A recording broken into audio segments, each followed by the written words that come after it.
പുക വലിക്കാത്ത ഒരാളായതുകൊണ്ട് മാത്രം സുരക്ഷിതനാണെന്ന് കരുതുന്നുണ്ടോ? എങ്കിൽ നിങ്ങൾക്ക് തെറ്റി. മറ്റൊരാൾ വലിച്ചു വിടുന്ന പുക ശ്വസിക്കുന്നത്, അതായത് പാസീവ് സ്മോക്കിംഗ്, പുക വലിക്കുന്നതിനേക്കാൾ അപകടകരമാണ്. ഞാൻ വലിക്കുന്നില്ലല്ലോ എന്ന് കരുതി പുക സ്ഥിരമായി ശ്വസിക്കുന്നവർ നിർബന്ധമായി ഇത് കേൾക്കും. പുക വലിക്കുന്ന ആൾ ശ്വസിക്കുന്ന അതേ ഇമ്പാക്ട് തന്നെയാണ് പാസീവ് സ്മോക്കേഴ്സിനും കിട്ടുന്നത്. അതായത് ഈ പുകയിൽ 7000-ത്തിലധികം കെമിക്കലുകൾ ഉണ്ട്.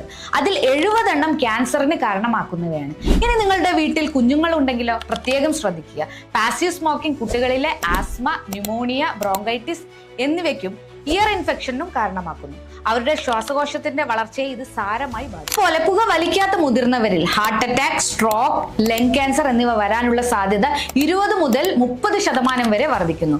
പുകയിലയുടെ ഗന്ധം മാറിയാലും ഈ കെമിക്കലുകൾ ഫർണിച്ചറുകളിലും വസ്ത്രങ്ങളിലും കളിപ്പാട്ടങ്ങളിലും ആഴ്ചകളോ മാസങ്ങളോ നിലനിൽക്കും.